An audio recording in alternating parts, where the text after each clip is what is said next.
اور اگر دنیا کی ساری طاقتیں، دنیا کی تمام شکتیاں سب کے سب مل کر کے کسی کو نفع پہنچانا چاہیں، ہرگز نہیں، کوئی نفع نہیں پہنچا سکتا۔ جب تک اللہ کا فیصلہ نہیں ہوگا اس وقت کہ کوئی کسی کو بینیفٹڈ نہیں بنا سکتا، کوئی کسی کو بینیفیشل نہیں بنا سکتا۔ میرے محترم بزرگوں اور دوستوں، اس لیے کرنے والی ذات وہ اللہ کی ذات ہے، آپ کا ایمان اس ذات کے اوپر ہے۔ بگاڑنے والا وہی ایک ذات ہے، بنانے والا وہی ایک ذات ہے۔ اور ہم بار بار پڑھتے ہیں کہ ہم نے ایمان لایا کس کے اوپر؟ بالقدر خیرہ و شرہ، ہم نے تقدیر کے اوپر ایمان لایا ہے، چاہے اچھی تقدیر ہو چاہے بری تقدیر ہو۔ اللہ بگڑی بنانے والا بھی، اللہ قسمت کا سنوارنے والا بھی ہے۔ اس لیے میرے محترم بزرگوں اور دوستوں، ذرہ برابر بھی بھے کرنے کی اور ذرہ برابر بھی خوف کرنے کی اور ڈرنے کی کوئی ضرورت نہیں۔ اللہ سے لو لگاؤ، اللہ سے اپنی سمسیاؤں کا سمادھان کراؤ، اللہ کے سامنے رو اور گڑ گڑاؤ۔ میرے محترم بزرگوں اور دوستوں، اسی کے ساتھ ساتھ ہمیں یہ بھی یاد رکھنا ہے کہ اللہ رب العزت نے اگر ہمیں سمسیاؤں کے اندر مبتلا کیا ہے، اگر پرابلمز کو ہمارے سامنے بھیجا ہے، تو کس کے لیے؟ کس لیے؟ کیا اللہ رب العزت نعوذ باللہ من ذالک اللہ ظالم ہے؟ اللہ کیا نام ہے؟ وہ فیصلہ کرنے والا، صحیح فیصلہ کرنے والا نہیں ہے، انیائے کرنے والا ہے؟ نعوذ باللہ من ذالک، کبھی نہیں۔ اللہ تو رؤوف ہے، اللہ رحمان ہے، اللہ رحیم ہے، تو بندوں کے ساتھ کبھی بھی ایسا معاملہ نہیں کرے گا۔ بلکہ یہ جو سمسیائیں ہیں، سمسیاؤں کو کریٹ کرنے والا ہم اور آپ ہیں۔ کیوں؟ اللہ نے قرآن میں فرمایا فَبِمَا كَسَبَتْ أَيْدِيكُمْ نَكَالًا مِّنَ اللَّهِ۔ ہمارے سامنے جتنی مصیبتیں آ رہی ہیں، وہ مصیبتوں کو یہ پیدا کرنے والے اور کریٹ کرنے والے ہم اور آپ۔ اللہ کو ہم نے صحیح طور پر ہمارا جو ایمان تھا اور ایمان کا جو ڈیمانڈ اور مطالبہ تھا اور اس کے جو تقاضے تھے، ہم نے اس کو کیا نام ہے صحیح طور پر پورا نہیں کیا ہے۔ اللہ رب العزت نے اپنے انبیاء اور رسولوں کو بھیجا، کتاب ہدایت دی، ہم نے اس کتاب کے مطابق نہیں زندگی گزاری۔ حضور اکرم صلی اللہ علیہ وسلم کی جو زندگی اور جو نمونے ہیں اس کے مطابق ہم نے زندگی نہیں گزاری۔ ہم نے ناپ تول میں کمی کی، ہم نے دوسرے کے مال کو ہڑپ کرنا سیکھا، ہم نے کسی طریقے سے حلال اور حرام کی تمیز کیے بغیر اپنا سورس آف انکم کا نام ہم نے بڑھانے کی کوششیں کی۔ تو ان سمسیاؤں کو دعوت دینے والا کون؟ ہم اور آپ، ہمارے کرتوت۔ ہم نے کیا نام ہے یہاں پر بے اعتدالی کی ہے، ہم نے اللہ کے غیظ و غضب کو دعوت دیا ہے، اللہ رب العزت کو کہ غیظ و غضب کو بھڑکایا ہم نے ہیں۔ میرے محترم بزرگوں اور دوستوں، آج ہمارے سماج اور سوسائٹی میں، ہم اپنے محلے میں، ہم اپنے گاؤں میں، ہمیں غور کرنا چاہیے، سوچنا چاہیے، دیکھنا چاہیے کہ ہم کس گتی پہ چل رہے ہیں، ہم کس راستے پر چل رہے ہیں۔ آیا اللہ اور اس کے رسول کے تقاضے کے مطابق، اللہ اور اس کے رسول کے بتلائے ہوئے طریقے کے مطابق زندگی گزار رہے ہیں یا نہیں؟ میرے محترم بزرگوں اور دوستوں، بہت سوچنے کی ضرورت ہے، غور و فکر کرنے کی ضرورت ہے۔ اگر ہم اور آپ نمازیں پڑھ رہے ہیں، بہت سارے لوگ نماز نہیں پڑھ رہے، ہم اور آپ اچھے طریقے سے بزنس کر رہے ہیں، لیکن کچھ لوگ ہمارے بھائی ایسے بھی ہیں جو بزنس دھوکہ دڑی کے ساتھ کر رہے ہیں، جو لین دین جن کا صحیح نہیں ہے، پیسے لے لیا، آپ کا مال لے لیا، لیکن دینے کا نام نہیں ہے۔ کتابہ خیامی موریزہ یارگینی، آپ کیا نام ہے اس کے مطالبے کے لیے بار بار اس کے گھروں پر جا رہے ہیں، لیکن جواب کیا ملتا ہے؟ کیا ہم کھا کر کے مر جائیں گے کیا؟ آج ٹال مٹول کا، آج لوگوں کے پیسوں کے ہڑپ کرنے کا، آج دوسروں کے مال پر قبضہ کرنے کا، غصب کرنے کا، چوری کرنے کا، ڈکیتی کرنے کا، ناجائز طریقے سے کسی دوسرے کے حق کو کیا نام ہے اپنے قبضے میں لے لینے کا، میرے دوستو یہ رواج چل پڑا ہے۔ آج ہم نے جتنے لوگوں کے حقوق تھے ہم نے اس میں دینے میں کمی کر دی ہے۔ ہمارے ماں باپ کے کیا حقوق تھے، بھائیوں اور بہنوں کے کیا حقوق تھے، پڑوسیوں کے کیا حقوق تھے، دوسرے بھائیوں کے کیا حقوق تھے، ہم نے اس میں کمی کر دی ہے۔ اس لیے اللہ رب العزت کی طرف سے یہ غیظ و غضب ہے، یہ مصیبتیں ہیں، ہم نے ان مصیبتوں کو دعوتیں دی ہے۔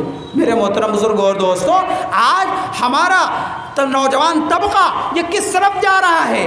میرے محترم بزرگوں اور دوستوں، آج دھڑا نکالنے کے ساتھ ہمارے گھروں میں، ہمارے گاؤں میں شراب اور نشہ جاتی چیزیں یہ کیا نا بڑی تیزی کے ساتھ سپلائی ہو رہی ہے۔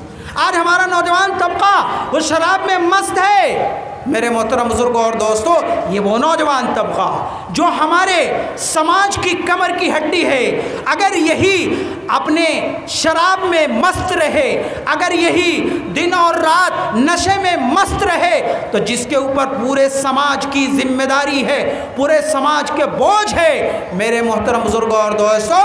اور یہی تمام قسم کی پالیسی میکر ہیں ہماری ڈیولپمنٹ کے، سماج کی انتی کے لیے، سوشیو اکنامی سمسیاؤں کے حل کرنے کے لیے یہی تو نوجوان طبقہ ہے، یہی تو پڑھے لکھے لوگ ہیں، اور یہی تو جن کے اوپر ماں باپ کو بھی بھروسہ ہے، جو ماں باپ اپنے بچوں کو کالجز میں بھیج رہے ہیں، یونیورسٹیز میں بھیج رہے ہیں، تاکہ وہ ٹاپ رینک کے آفیسر بن سکیں، تاکہ وہ بہترین ڈاکٹر بن سکیں، تاکہ وہ بہترین انجینئر بن سکیں۔ لیکن اگر یہی نوجوان بچے گھروں سے نکلنے کے بعد اور وہ نشے کے عادی بن جائیں، اور وہ نہ جانے وہ ٹیبلٹ کا، اور اسی طریقے سے وسکی کا، اور اسی طریقے سے دوسری نشاور چیزوں کے جب وہ عادی بن جائیں گے، تو پھر ان کا دماغ معاف ہو جائے گا، اور وہ ڈیسیزن جو کہنے میں میکر بننے کی جو صلاحیت تھی وہ ختم ہو جائے گی۔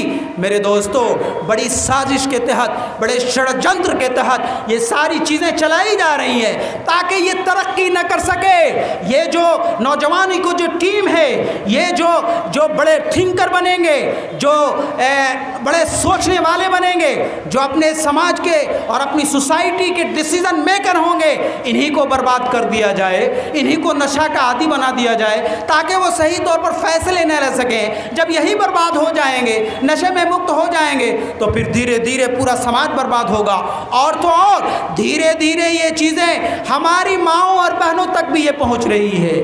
ایسے ایسے سپلائر ہیں کہ جو پردے میں آ کر کے ہمارے گھروں میں چپکے سے یہ کیا نام ہے سپلائی کر رہے ہیں۔ میرے محترم بزرگوں اور دوستوں، ہم اور آپ کو سب کو ان چیزوں کے اوپر توجہ کرنے کی ضرورت ہے کہ ہمارا سماج کہاں پہ جا رہا ہے۔ ہمارے سماج کے اندر آج نہ جانے کیسے کیسے، چاہے بزنس کے اعتبار سے دیکھا جائے، چاہے اور بھی ویبسا وانیجیوں کے اعتبار سے دیکھا جائے، کیسے ناجائز طریقے ہمارے سماج کے اندر آ گئے ہیں۔ میرے محترم بزرگوں اور دوستوں، ہمیں اس پر بھی غور کرنا ہے، اور اس پر بھی غور کرنا ہے کہ کمزوریاں ہماری کہاں کہاں پہ ہے، ویکنیس کہاں کہاں پر ہے۔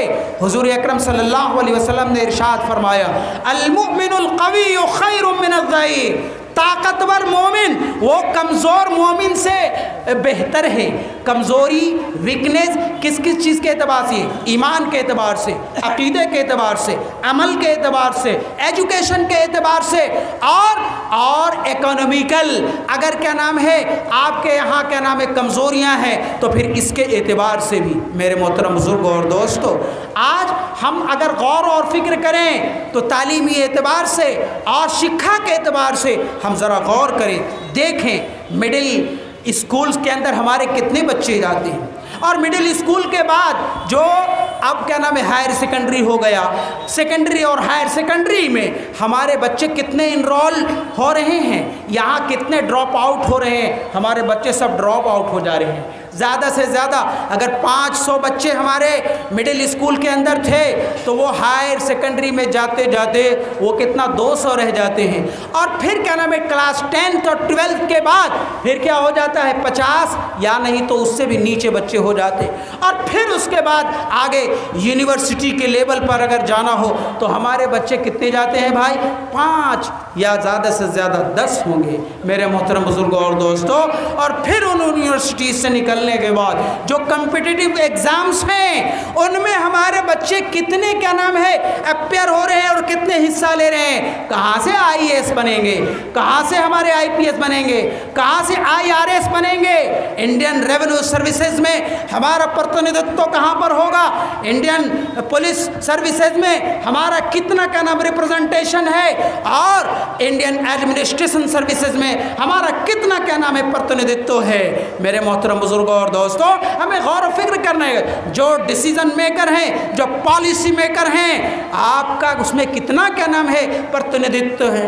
میرے محترم بزرگوں اور دوستوں، ہمیں غور کرنا چاہیے۔ تو المؤمن القوی خیر من الضعیف، ہر اعتبار سے طاقتور مومن، ایمان کے اعتبار سے، عقیدے کے اعتبار سے، عمل کے اعتبار سے، شکھا کے اعتبار سے، اور مال اور دولت کے اعتبار سے بھی یہ طاقتور ہونا یہ اچھا ہے، یہ ضروری ہے، اور اللہ کے نزدیک ایسے بندوں اللہ کے نزدیک کیا نام ہے پسندیدہ ہیں۔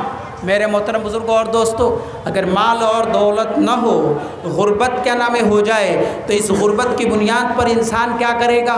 غربت کی بنیاد پر انسان، حضور اکرم صلی اللہ علیہ وسلم نے ارشاد فرمایا، کاد الفقر ان یکون کفرا، کاد الفقر ان یکون کفرا، قریب ہے کہ غربت، غریبی انسان کو کفر کے راستے تک کے پہنچا دے۔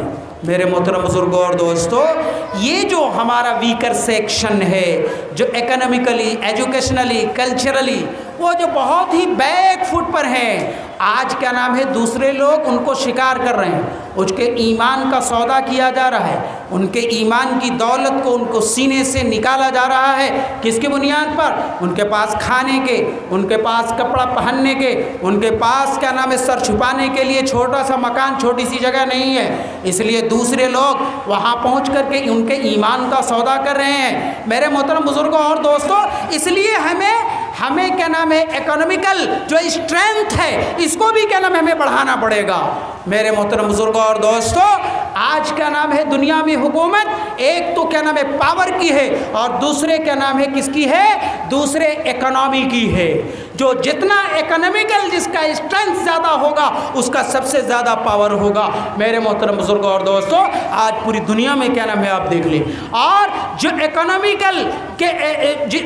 اکنامیکل اسٹرینتھ کے اوپر جس کا زیادہ قبضہ ہوگا، دنیا کی حکومتیں بھی کیا نام ہے اسی کے قبضے میں رہتی ہیں۔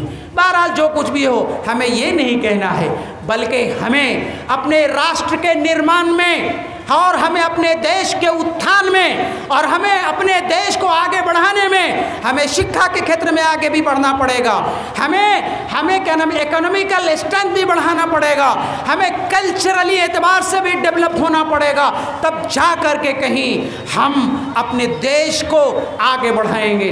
ہم شکھا کے کھیتر میں جب آگے بڑھیں گے، اور جب ہم الٹریسی کو ہم ختم کریں گے، اور ہمارے اندر بڑے بڑے سوچنے والے، بڑے بڑے سائنٹسٹ، بڑے بڑے انجینئر، بڑے بڑے ڈاکٹر، بڑے بڑے سوشل ورکر اور بڑے بڑے لائر بنیں گے، تب جا کر کے ہمارے دیش کو ترقی دینے میں ہم سبھی لوگوں کا یہ حصہ ہوگا۔ ہم سبھی لوگ شریک ہو کر کے دیش کو آگے بڑھانے کی کوشش کریں گے۔ میرے محترم بزرگوں اور دوستوں، ذرا آپ دیکھ لیجئے جاپان کو، ذرا سا دیکھیے جاپان کتنا چھوٹا بڑا ملک ہے۔ یہ میں تو سمجھتا ہوں کہ ہمارے آسام کی جو جغرافیکل یا جو پولیٹیکل جو کیا نام ہے آپ میپ ہے، اس کے اعتبار سے بھی اسی جیسا ہوگا، لیکن یاد رکھیے اس کے اوپر تو کیا نام ہے وہاں تو ایٹم بم بھی گرائے گئے، وہ سب تو ہلاک ہو جاتے، برباد ہو گئے تھے، سب کچھ ان کو ختم کر دیا گیا تھا، وہ تو کیا نام ہے بالکل نیچی سطح پر پہنچ چکے تھے، لیکن وہ لوگ ہمت نہیں ہارے، حوصلے نہیں ہارے، بلکہ آگے بڑھے، اور آگے بڑھنے کے بعد سائنس اور ٹیکنالوجی کے میدان میں اتنا آگے بڑھ گئے کہ آج کون سا ایسا مارکیٹ، دنیا کی کون سی ایسی جگہ، مکہ اور مدینہ میں پہنچیں گے بھی آپ تو بھی آپ کو مارکیٹ میں اور گلیوں میں آپ کو کیا نام ہے وہاں کے پروڈکٹس ملیں گے، وہاں کی کیا نام ہے ساری چیزیں ملیں گی، اور یہ سب سے اگر کوئی کسی چیز کے بارے میں شیورٹی دے سکتا ہے، گارنٹی دے سکتا ہے، تو وہ کیا نام ہے میڈ ان جاپان اگر ہوگا تو اس کے بارے میں کیا نام ہے وہ گارنٹی دے سکتا ہے، چاہے الیکٹریکل ہو، الیکٹرانک ہو، اس کھیتر میں اس میدان میں دیکھیں ان کے کتنے پروڈکٹس ہیں۔ میرے محترم بزرگوں اور دوستوں، اگرچہ ان کو تباہ کرنے کی کوششیں کی گئی تھی، لیکن انہوں نے ہمت نہیں ہارا، حوصلے نہیں ہارے، اپنے یہاں بڑے بڑے سائنٹسٹوں کو جنم دیا، بڑے بڑے پڑھے لکھے لوگوں کو جنم دیا، اور جس کی بنیاد پر آج وہ چھوٹے سے ملک ہونے کے باوجود بھی دنیا میں ان کا اپنا ایک نام ہے، ان کا ایک آئیڈینٹیفیکیشن ہے، ان کی الگ ایک پہچان ہے۔ میرے محترم بزرگوں اور دوستوں، تو اگر ہم نے بھی اپنے سماج میں اور اپنی سوسائٹی میں ہم نے کوششیں کی ہیں کہ ہمارے سماج کے اندر بھی ایسے پڑھے لکھے لوگ ہوں گے تاکہ ہماری کمیونٹی بھی ہم کیا نام ہے دیش کو اتھان کرنے میں، دیش کو آگے بڑھانے میں، اس کو ڈیولپ بنانے میں اگر ہمارا بھی حصہ ہوگا، اور ہمارے پرکھوں نے، ہمارے بڑوں نے اس دیش کو آگے بڑھانے میں ان کے بہت بڑے یہ تیاگ ہے، ان کی قربانیاں ہیں، ہر ایک چیز کے اعتبار سے اس دیش کو آگے بڑھانے میں انہوں نے حصہ لیا ہے، تو ہم جب ان کی اولاد ہیں تو کیوں نہیں اس دیش کو آگے بڑھانے میں ہم حصہ لیں گے؟ اور یاد رکھیے، دیش کو نقصان پہنچانے والے وہ تمام شکتیاں جو دیش کو نقصان پہنچاتی ہیں ان کے خلاف بھی لڑنا پڑے گا۔ ہمارے اندر اگر کوئی ایسے اینٹی سوشل کے جو ایلیمنٹس ہیں یا ہمارے سماج وروਧ کام کرنے والے، دیش کے وروਧ کام کرنے والے، ہمیں ان کے بارے میں بھی چنتا کرنا چاہیے کہ ایسی شکتیوں کو ہم پنپنے نہیں دیں گے، بلکہ دیش کے ہت میں جو کام کرنے والے ہیں ایسی شکتیوں کو ہم بڑھاوا دیں گے۔ میرے محترم بزرگوں اور دوستوں، تو اس لیے ہمارا ہر ایک اعتبار سے ہمارا حصہ ہونا چاہیے، یوگدان ہونا چاہیے، تب جا کر کے کہیں ہم آگے بڑھ سکتے ہیں، ترقی کر سکتے ہیں۔ شکھا کے میدان میں بھی ہمیں آگے بڑھنا پڑے گا، ہمیں کیا نام ہے اپنی اکنومیکل اسٹرینتھ کو بھی بڑھانا پڑے گا، کلچرلی اعتبار سے بھی ہمیں ڈیولپ ہونا پڑے گا۔ میرے محترم بزرگوں اور دوستوں، تب دنیا والوں کی نظروں میں بھی، دیش باشیوں کی نظروں میں بھی، اور حقیقی معنوں میں ہم نے تو غداری کبھی نہیں کی ہے، بلکہ ہم نے وفاداری کی ہے۔ دیش کے حق میں وفاداری اس وقت ہوگی جب دیش کو آگے بڑھانے کے لیے ہم بھی مل جل کر کے آگے بڑھانے کی کوشش کریں گے۔ وآخر دعوانا